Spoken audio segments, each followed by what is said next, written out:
Bonjour à tous et à toutes. Donc aujourd'hui, c'est la respiration. C'est la deuxième partie de ce volet respiration. Et je vais vous enseigner aujourd'hui ce que moi j'appelle la respiration inversée. Alors cette respiration, c'est ce que j'essaye de mettre en place aux patients qui viennent chez moi et également aux élèves qui viennent suivre les cours de Qigong. Ces respirations de base permettent, comme je l'ai expliqué hier, d'éliminer les adhérences du corps. Alors, les adhérences du corps, c'est quoi? Eh bien, c'est simple. À nouveau, nous avons des tendons. Si on prend l'exemple de la main qui est à l'identique du pied, si vous avez l'habitude de prendre un verre sans presser les extrémités de doigts, de dire bonjour dans la main de quelqu'un d'autre sans sentir l'extrémité de vos doigts, bref, tout ce que vous touchez et manœuvrez avec vos mains sans utiliser les extrémités de doigts, de main, eh bien votre mouvement est un mouvement crispatoire. Crispatoire pourquoi? Parce que normalement c'est l'étirement du bout des doigts pour prendre quelque chose ou par rapport aux pieds, la pression des doigts de pied dans le sol pour marcher, pour rester statique, légère pression des doigts de pied au sol quand on est assis. Eh bien, ces pressions, ces étirements des extrémités de notre corps permettent alors aux muscles de s'étirer. À l'heure actuelle, comme nous n'employons pour beaucoup plus du tout ces mouvances de base, donc nous bougeons notre corps de manière mécanique, ce qui a pour effet de 1. Bloquer le mouvement, entraîner des articulations dans un mouvement alors qu'à la base c'est simplement un mouvement d'extrémité où on va chercher quelque chose qui induit le mouvement d'étirement d'un bras. Et si vous n'êtes pas là-dedans, ben vous bloquez votre muscle dans ce mouvement-là. Et à force de le travailler bloqué, ne s'étirant jamais dans toute sa longueur, ben, tout simplement, il va coller sur la partie osseuse, sur lequel se collera le fascia, sur lequel se collera le derme, l'épiderme, les tendons, les ligaments. Et donc, pour le corps, c'est pas très, on va dire, joie-bonheur, puisqu'en théorie, une respiration devrait passer entre chaque couche, aussi bien musculaire, fascia, derme, épiderme, tendons et ligaments. On devrait réellement sentir une dilatation, une expansion de tout son corps, à partir du moment où on respire par la base. Si on respire au niveau du plexus solaire, là vous remplissez à peine vos poumons et ça induit de nouveau un schéma de crispation. Il n'y a pas d'échange, il n'y a pas de répartition, pardon, d'oxygène entre le bas du corps et le haut du corps. Et donc c'est ce qui fait que nous passons des journées avec des têtes comme ça au soir, parce qu'il n'y a pas eu d'échange, tout simplement, entre le haut et le bas du corps. Et cet échange, ben, il se fait d'abord par le biais de la respiration, et puis aussi par des mouvances, d'où les exercices que je vous montre sur les vidéos, ces exercices qui ont pour but de libérer les adhérences des chaînes musculaires sur tendons, ligaments, os, derme, épiderme, vaisseaux sanguins, vaisseaux fluidiques et les méridiens du corps. Et à partir de là, l'énergie que vous véhiculez, ben, elle a du mal à passer. Elle a du mal à passer, tel l'exemple que je vous ai cité hier. Vous avez une ampoule dedans, vous mettez la prise, chouette, la lumière s'allume.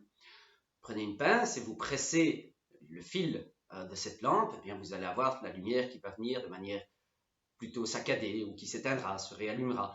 C'est comme ça que ça fonctionne dans le corps aussi, c'est tout aussi bête. Pour ceux qui ne comprennent pas bien, prenez l'exemple d'un tuyau d'arrosage. Vous arrosez votre jardin et vous mettez le pied sur le tuyau. L'eau aura moins de débit et au plus vous poussez, ben, au moins le débit sortira jusqu'à ce qu'il n'y ait plus d'eau qui sorte. Eh bien, c'est ce qui se passe au niveau du corps. Si vous êtes dans des adhérences, la circulation ne sait pas se faire dans toutes les zones du corps, donc c'est pas mettre en marche toute la partie chimique du corps, la partie électrique du corps et la partie atomique du corps. Ça veut dire quoi concrètement? Ça veut dire que tout ce qui est glande fonctionne au minimum. Et on est gentil en parlant, en employant le terme minimum. Les hormones également. Il faut déjà savoir qu'à chaque fois que vous serrez les extrémités de doigts de main, de doigts de pied, vous permettez chaque fois aux glandes lymphatiques situées sous les aisselles pour les bras et sous les plis de laine pour les jambes, ce sont les glandes de base, hein, nous avons d'autres glandes lymphatiques, mais ces glandes-là déjà sont à chaque fois stimulées quand vous serrez le bout de vos doigts ou que vous enfoncez vos doigts de pied dans le sol. Donc c'est un bête petit exemple pour montrer que réapprendre à manœuvrer le corps dans ce pourquoi il a été conçu, dans ce comment il a été conçu, eh bien, permet simplement à cette merveilleuse machine vivante de pouvoir fonctionner de manière optimale. Bon, maintenant, assez de blabla. Passons à la pratique. Nous allons donc d'abord nous échauffer un petit peu. Hein, c'est comme quand vous allez à la piscine. Il est conseillé quand même de prendre une petite douche, de s'acclimater à l'eau. Ici, on va s'acclimater à ce qu'on va faire. Et donc, pour ça, on va simplement partir sur une dizaine de tractions ombilicales en ligne droite vers l'arrière du dos, si c'est plus facile pour vous. Idéalement, un axe directionnel, le diriger vers le coccyx. À l'expire, donc je me mets de profil. Installez-vous dans votre bassin aussi. Hein. La verticalité n'est pas de se cambrer. Hein. La verticalité, ça vient d'abord par mettre le poids de son corps bien s'enfoncer dans son bassin, ce qui a tendance, sensitivement parlant, à arrondir le bas du dos. Pour rappel, ce n'est qu'une sensation. Hein. Le sacro-iliaque, il ne sait pas se plier, c'est une grosse pièce. Mais par contre, vous aurez la base droite et le reste viendra de votre nuque. Hein. Donc, si vous gardez l'anus serré, délicatement, ce n'est pas une crispation, c'est une tenue. Que vous vous installez dans votre bassin et que vous repoussez simplement quelqu'un vers l'arrière avec la nuque tout en remontant le sommet du crâne vers le ciel, vous êtes ainsi tenu et ça ne demande pas d'effort musculaire. Hein? À partir du moment où il y a un effort réel musculaire pour tenir une posture, c'est que la posture elle n'est pas bonne. Hein? Puisque une posture, c'est quelque chose de naturel. On va aller chercher des points clés qui permettent d'être reliés. Hein? Parce que sinon, la plupart des gens sont en souffrance tout le temps pour maintenir une posture qui somme toute est naturelle. À partir du moment où on se lâche dans son bassin et qu'on met juste l'intention sur l'étirement de sa nuque. Voilà. À partir de là, si vous tractez à l'expire buccal, tel que moi maintenant le nombril ou coccyx, il y a un effet physique.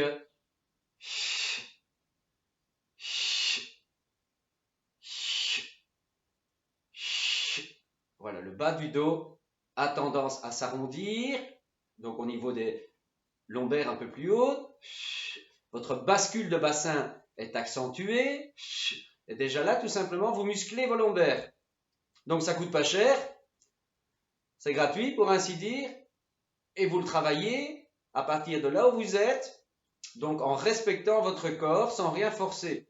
Si vous faites ça tous les jours, sans vous en rendre compte, vous irez de plus en plus loin dans cette traction ombilicale vers le coccyx sacro-iliaque, et à partir de là, par effet de compression sur vos organes, parce que les organes sont comme des éponges, par effet de compression, vous les dégorgez, vous les nettoyez. Hein?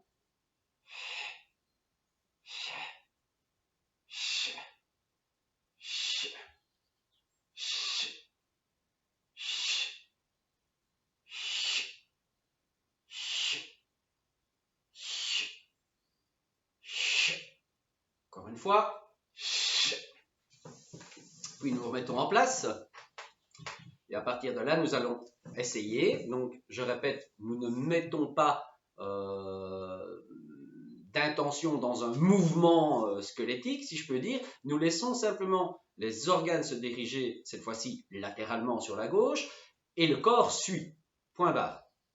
Donc, simplement, visualisez simultanément que vous expirez, votre nombril se diriger latéralement. Le corps comprend parfaitement. Le corps ne comprend pas le bla bla bla bla bla. Il a entre 8 et 9 ans d'âge mental. Parler du théorème de Pythagore à un enfant de 8-9 ans, au bout de 3 minutes, vous avez eu beaucoup de chance, il est déjà resté 3 minutes, après ça il pète un câble. Il en va de même pour le corps. Le corps c'est des images, des sens. Il fonctionne avec les sensations. Ce sont des tripes. C'est un animal. Donc à partir de là, nous pouvons y aller également. On visualise tout en expirant. Si c'est plus facile pour vous, faites-le les yeux fermés. Ceux qui arrivent les yeux ouverts, faites-le les yeux ouverts. C'est pareil. Donc, nous y allons. Installez-vous d'abord bien dans votre bassin pour rappel. Votre occiput bien étiré. Donc, pour rappel, qu'est-ce qui m'assure que mon occiput est étiré? C'est que quand je repousse quelque chose vers l'arrière en mettant simultanément une pression vers le haut, le menton rentre de lui-même. Donc, n'utilisez pas le menton comme première marche de votre mouvement, parce qu'alors là, vous crispez et coupez les circuits des méridiens, tout simplement. Donc, le menton rentrant est la conséquence d'une traction postérieure de la nuque et d'une traction d'élévation simultanée. À partir de cela, vous pouvez garder les mains paumes vers le ciel, vous êtes dans une attitude totalement yin à ce moment-là. C'est ce que moi je fais généralement. Et personnellement, je connecte à chaque fois le pouce sur l'annulaire, ce doigt-là symbolisant la partie liquide du corps, l'élément eau. À savoir que l'élément eau est un élément que nous n'utilisons presque jamais. De par nos mouvances, notre intellectualisation, nos réflexions, nos pensées, nos actions, nous sommes dans ce qu'on appelle l'élément feu et air, donc toujours très haut. L'élément eau nous permet de nous connecter instantanément au tissu fluidique, donc de ramener un peu de vapeur, un peu de douceur. Donc nous y allons, latéralement sur la gauche.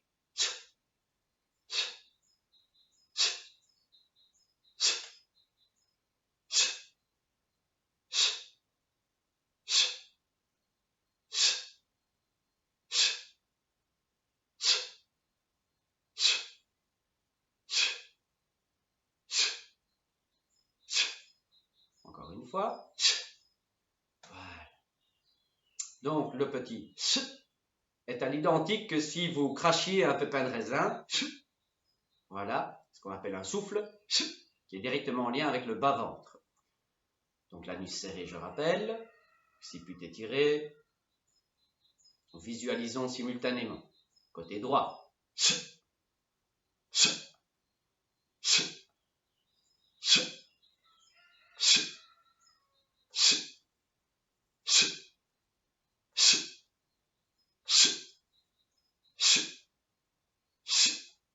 Parfait. Maintenant, écoutez les informations avant d'y aller. Nous irons ensemble mettre en face ce qui va suivre, mais écoutez du début à la fin. Donc tout d'abord, nous allons remplir notre réservoir qui est le bassin. Et à partir de là, chaque inspiration va nous servir à dilater ce bassin. Et à l'expiration, qui s'appelle exhaler. Exhaler, ça veut dire quoi? Mettre une consistance dans la pression d'air, dans l'idée de tasser l'oxygène dans le bassin. Et nous allons faire ça 3-4 fois d'affilée.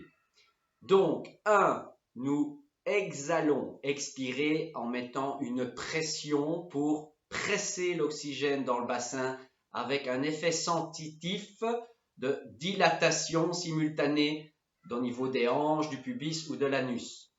La reprise de l'oxygène par le nez se fait en 2 étapes simultanées.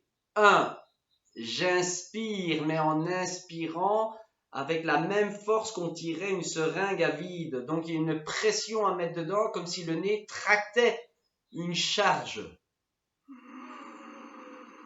Quand vous inspirez de cette manière, vous sentez que le buste est ramené dans sa verticalité avec directement une présence gonflante au niveau du bas-ventre. Si ce n'est pas clair pour vous, écrivez les messages simplement sur le groupe. Vous permettez ainsi à d'autres qui n'oseraient pas poser des questions d'avoir des réponses. Et donc nous allons y aller. On prépare d'abord son sac à air, si je peux dire ça comme ça. Je commence d'abord par me vider en exhalant. Je vais faire les bruits. Vous n'êtes pas obligé de faire du bruit, mais comme nous ne nous voyons pas avec le son, vous savez où je me situe au niveau de la respiration. Donc 1, je vais d'abord vider l'excédent d'air que j'ai.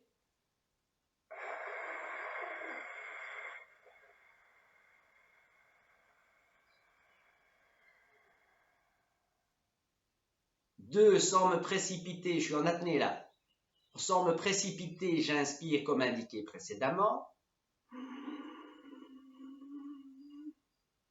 Ce qui accentue mon état de redressement. Et je réexhale, ce qui va réaccentuer à nouveau l'état de redressement.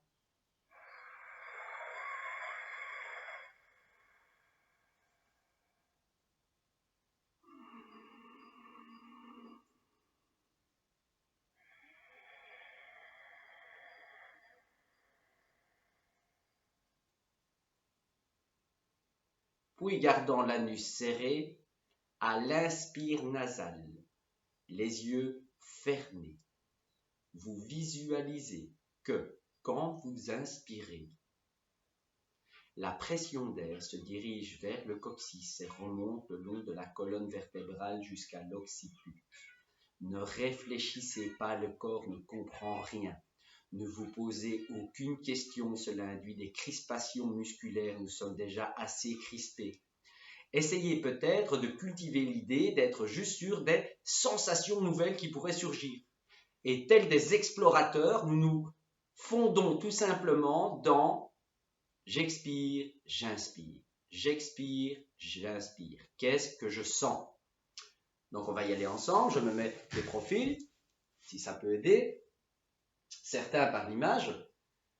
Et donc, je vais d'abord me vider. Et à l'inspire nasal, je visualise le trajet de l'oxygène du coccyx, sacro-iliaque, colonne vertébrale, occiput. Ne vous occupez pas du reste, nous sommes ici dans un exercice de débroussaillement pour éliminer des adhérences. Alors il se peut que certaines personnes sentent seulement la région anale coccydienne, d'autres seulement les lombaires, d'autres seulement l'occiput, d'autres seulement les points entre les omoplates. C'est génial. D'autres seulement les chaînes musculaires. C'est génial, c'est extraordinaire. Je suis totalement d'accord avec vous. Seulement, nous avons ici un objectif bien précis. Nous visualisons la colonne. Donc, par le biais de la visualisation, ces pressions d'air vont se diriger vers la colonne. Et donc, à partir de là, la partie coccyx sacro-iliaque est un gros ligament. Donc, si nous forçons par la visualisation la pression de l'air sur ce chemin-là, toute la densité de l'oxygène va se répartir unilatéralement dans les chaînes musculaires, donc latérales, jusqu'à ce qu'à un moment donné, vous sentiez littéralement quelque chose monter du coccyx tout le long de la colonne vertébrale. Donc nous sommes en quête sans quête réellement, puisque nous sommes explorateurs, comme je vous l'ai dit, mais l'objectif est d'arriver à une sensation physique, comme si quelque chose passait entre votre peau et la colonne vertébrale. Donc c'est quelque chose de concret. Si vous n'arrivez pas à le ressentir au départ, parce que vous ne savez peut-être pas visualiser, alors c'est pas grave, jouez sur la carte, justement, sensation. Tiens, qu'est-ce que je sens? Et jouez avec ces mots-là dans votre tête, comme un explorateur, qu'est-ce que je sens? Qu'est-ce que je sens? Ça dépend si vous êtes plutôt visuel ou plutôt kinesthésique. Mais à force de travailler de cette manière-là, les images viendront d'elles-mêmes se mettre en place. Et comme ça, vous retrouverez ce lien très puissant entre ce qui réfléchit là et qui devrait vivre ici. Eh bien, c'est à nous. Donc, je vais à chaque fois dire à haute voix les étapes que je pratique. Ne vous calquez pas à la vitesse de ma respiration. Je fais ça depuis plus de 15 ans, toute ma journée. C'est ma base de respiration journalière. Donc évidemment, je respirerai peut-être plus vite ou plus lentement, ou je ne sais pas, en fonction des gens. Mais essayez de prendre cet exercice pour vous, à votre rythme. Nous sommes tous différents. Il ne faut pas vous calquer à moi. Simplement, appropriez-vous l'exercice. Et donc, j'expire, j'exhale.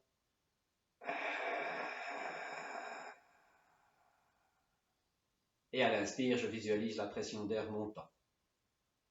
Anus serré.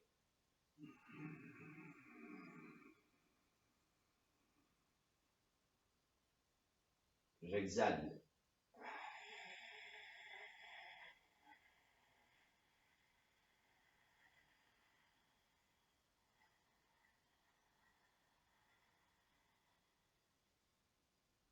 J'inhale.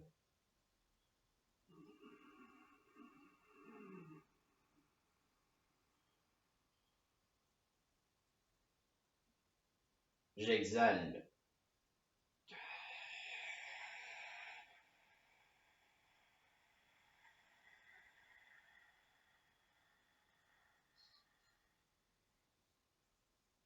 J'inhale.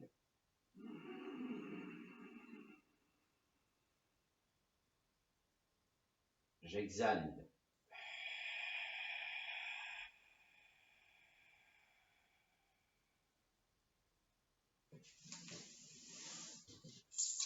Donc voilà, grosso modo, la manière de procéder. Alors, il se peut que votre bassin, les tissus fluidiques, soient comprimés. Car comme nous ne respirons plus par le périnée, évidemment, toute la partie fesse-coccyx est rentrée sur elle-même. Donc, si ça pose une problématique sensitive, vous pouvez le pratiquer allongé. Donc, il n'y a pas que le lotus qui permette d'accéder à des états modifiés de conscience.